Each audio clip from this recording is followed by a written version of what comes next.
এই পৃথিবীর বুকে সংসার জীবনে, রাষ্ট্রীয় জীবনে, ধর্মীয় জীবনে, লেখাপড়ার জীবনে, অফিসে, আদালতে, যে কোনো জায়গায় যাবেন, ওই জায়গার মধ্যে যত অন্ধকার আছে সব অন্ধকার গুলিকে দূর করার একমাত্র বাতি হলো আল কুরআন আল কারীম।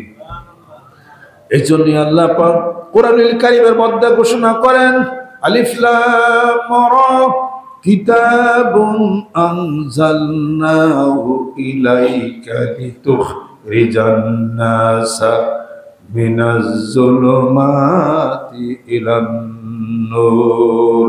ও নবী, তোমার উপরে কোরআনুল কারীম আমি অবতীর্ণ করেছি যাতে করে তুমি মানুষদেরকে অন্ধকার থেকে আলোর দিকে নিয়ে যাবে।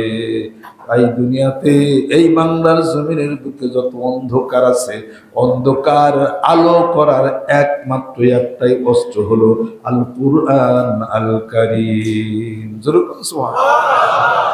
হাদিস শরীফের মধ্যে আসছে, যেই ব্যক্তির ঘরে কোরআনুল কারীম আছে কিন্তু তার কলবের মধ্যে, তার ভিতরে হৃদয়ে কোরআনুল কারীমের কোনো অক্ষর নাই, অর্থাৎ কোরআনুল কারীম তেলাওয়াত করা হয় না, ওই ঘরটা একটা উজাড় সংসার হয়ে যাবে। আর যেই ব্যক্তির ঘরে কোরআনুল কারীম আছে, তেলাওয়াত করে, হাসরের ময়দানে কোরআনুল কারীম তাকে শাফায়াত করে জান্নাতে নিয়ে নিবে। যেরকম সুবহানাল্লাহ। উজাড় ঘর হয়ে যাবে যদি কোরআন শরীফ তেলাওয়াত না করেন। উজাড় ঘর বুঝেন? অশান্তি, বিপদ, সমস্যা, অভাব, অনটন। বলবেন যে আমার তো মেলাটি আছে, 5 তলা দালান আছে, 6টা, কোরআন শরীফ পড়ি না, তাই কি আছে? লেখা রাখেন কাগজে। ইট উইল টেক টাইম, আর একটু সময় নিবে। আল্লাহ বলেন, মানুষকে আমি লম্বা একটা সময় দিই তার হেদায়েতের জন্য, তাকে সুযোগ দিই। একটা লম্বা সময় দেওয়ার পরে সে যখন আর আমি আল্লাহর রাস্তায় আসেই না, সে তখন ধ্বংস তার জীবনের আরম্ভ তখন হয়ে যায়। এটা তখন আর সে ফিরাইতে পারে না। 5টা দালান আছে, 5টা দালান ফুরাইতে সময় লাগে না, 5টা দালান ফুরাইতে সময় লাগে না, কিন্তু এমন কামই হবে দালান 5টাকে 4টাও থাকবো না, একটাও থাকবো না। এই টাকা পয়সা, দালান, বিল্ডিং, হ্যানত্যান সব ভেঙে চুরে চুরমার হয়ে কোথায় লন্ডভন্ড হয়ে যাবে।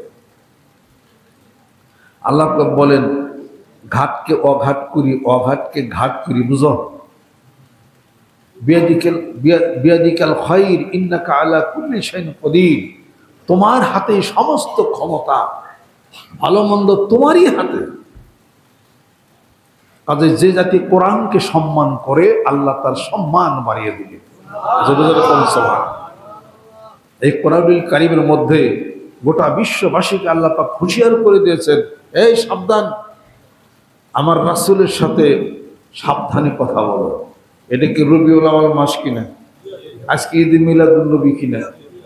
যে আল্লাহ পাক আদব শিক্ষা দিয়েছেন সাহাবাদেরকে, এই সাহাবারা জোরে কথা বলো কেন আমার রাসূলের সামনে? আল্লাহ পাক ভদ্রতা শিখাইছেন, লা তারফাউ আসওয়াতাকুম ফাওকা সাউতিন নবী ওয়ালা তাজহারু লাহু বিল কওলি কাজাহরি বা'দিকুম লিবা'দিন আন তাহবাতা আমালুকুম ওয়া আনতুম লা তাশউরুন। আমার রাসূলের সামনে উচ্চস্বরে কথা বলো না। যেভাবে তোমরা নিজেদের সাথে জোরে জোরে কথা বলো, যদি তাই বলো তাহলে আন তাহবাতা আমালুকুম, তোমাদের আমলগুলি বরবাদ হয়ে যাবে। ওয়া আনতুম লা তাশউরুন, তোমরা তা বুঝতেও পারবে না। জোরে কথা বলা, beware of that man who speaks loudly। জোরে কথা বলা, চিল্লাইয়া কথা বলা। সূরা লোকমান খোলেন, ওয়াকসিদ ফি মাশইকা ওয়াগদুদ মিন সাউতিকা ইন্না আনকারাল আসওয়াতি লা সাউতুল হামিদ। চলন বলন আস্তে করো, চিল্লাইয়া কথা বইলো না। যেহেতু গাধা যখন চিল্লায়, গাধার চিল্লানিটা খুব খারাপ। আল্লাহ পাক বলছেন চিল্লা কথা বলো, জোরে কথা বলো কেন? সমস্ত মানুষের জোরে কথা বলাই খারাপ, একমাত্র হযরত ওমর রাদিয়াল্লাহু তাআলা যে জোরে বক্তব্য দিয়েছেন এটা। সুবহানাল্লাহ। পৃথিবীর সমস্ত লম্বা মানুষ ব্যাক কর ইল্লা ওমর, ওমর রাদিয়াল্লাহু তাআলা ছাড়া সব খাটা মানুষই পেশাই না বুদ্ধি, একমাত্র আলী রাদিয়াল্লাহু তাআলা ছাড়া কেউ খাটা আসেননি। মানুষকে খাটা মানুষের নটা বুদ্ধি, আল্লাহ বাবার ব্যাক কল কিছু দেখলে আপনাদেরকে আমি বলিনি, এটা মানুষই বলে এই ভদ্রতা এই সভ্যতা আল্লাহ পাক বিশ্ববাসীকে সবাইকে শিখাইছেন। সেখান থেকে ভদ্রতা সভ্যতা আমরা শিখেছি। ওরা বনী ইসরাইল পড়েন, কোরআন না পড়লে এই বিধানগুলি আপনি আমি জানবো কি করে জানবো? وَقُلْ لَهُمَا قَوْلًا كَرِيمًا وَاخْفِضْ لَهُمَا جَنَاحَ الذُّلِّ مِنَ الرَّحْمَةِ وَقُلْ رَبِّ ارْحَمْهُمَا كَمَا رَبَّيَانِي صَغِيرًا। তোমাদের পিতামাতা যখন তোমাদের সম্মুখে বৃদ্ধাবস্থার মধ্যে উপনীত হয়ে যায়, দুইজন অথবা দুইজনের মধ্য থেকে একজন, তাহলে তোমরা তাদের সঙ্গে ও শব্দ ব্যবহার করো না, সুন্দর সুন্দর নরম ভাষায় কথা বলো। তোমাদের আদর স্নেহের ভালোবাসার মায়া মমতার পাখাগুলি বিস্তার করে রাখো। জোরে করে সুবহানাল্লাহ। পিতামাতার সাথে জোরে কথা বলো না। কাউলান কারিমা, কারিমা শব্দ ব্যবহার করা হয়েছে। সুবহানাল্লাহ। এইভাবে শায়েখ উস্তাদ মুরব্বী জনের সাথে মাথা উঁচা করে জোরে করে কথা বলো না। বাঙালি ডুবছেই তো খারিয়া দেখা পারলে ভালো হইতো। বাঙালি ডুবছে তা জানেন এমনাটে, এর লেগে তো বাঙালি ডুবছে। তার মানে আমি সাহেব, আমি অফিসার, এমনাটে বুক টান করে আটে। আল্লাহ পাক কি বলছেন? লা তামশি ফিল আরদে মারাহা লান তাখরিকাল আরদা ওয়া লান তাবলুগাল জিবালা তুলা ইন্নাল্লাহা লা ইউহিব্বু কুল্লা মুখতালিন ফখুর। বুক টান করে জোরে জোরে জমিনের মধ্যে হাইটো না। ওয়াকসিদ ফি মাশিকা, তোমার চলন বলন ভদ্র নম্রতা নিয়ে আস্তে আস্তে পা ফালাও। বুক টান করো কে? আকাশে উঠবা। ওয়ালান তাখরিকাল জিবালা, জমিন দুই ভাগ করবা। ওয়ালান তাবলুগাল জিবালা তুলা, পাহাড়ের সমান উঁচু হইতে পারবা না, জমিনও দুই ভাগ করতে পারবো না। বুক টান করো কে? এর লেগে তো মরছে। অহংকার, অনেক পারে, অনেক বুঝি, খেলা হবে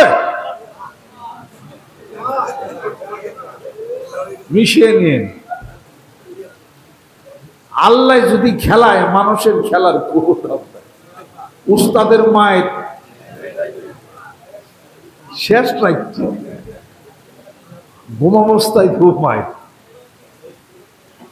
আল্লাহ পাক বলেন, আসো ইয়া আইয়ুহাল ইনসানু মা গাররাকা বিরাব্বিকা কারীম, এই আমি দয়াময় প্রভু থেকে কিসে তোমাকে ফিরে নিয়ে গেল? কোথায়? টাকা ক্ষমতার লোক কোথায় নিয়ে গেল? শোনো, আমি আল্লাহর ধরার উপরে কোনো ধরা থাকতে পারে না। ইন্না বাতশা রাব্বিকা লাশাদীদুন ইন্নাহু হুয়া ইউবদিউ ওয়া ইউঈদ। আমার ধরার উপরে কোনো ধরা নাই, আমি যখন ধরবো শেষ হয়ে যায়। এত ওই যে ধরছিলাম ফেরাউন রে, আল ইয়াউমা নুনাজ্জিকা বিবাদানিকা লিতাকুনা লিমান খালফাকা আয়া। আল্লাহ পাক ফেরাউনকে বলতেছে, আজকে তোরে আমি পানিতে ডুবাইয়াই মারবো, এবং তোর মতো আল্লাহ দ্রোহী ডিক্টেটরশিপ যারা আনবে পৃথিবীর বুকে, তারা তোকে দেখা দেখা এই শিক্ষা গ্রহণ করবে। এবার ফেরাউন বলে কি, আল্লাহ আর ডুবাইও না, আর মাইরো না। বনী ইসরাইল যে মুসা আছে, তার আল্লাহর উপরে আমি ঈমান আনলাম, লা ইলাহা ইল্লাল্লাহ। আল্লাহ ফেরেশতা মুখ সাফা দে ধর, অলাইসাতি তাওবাতু, তার তওবা কবুল করা হবে না যে নিশ্চিত হয়ে গেছে এখন আমার মৃত্যু হচ্ছে।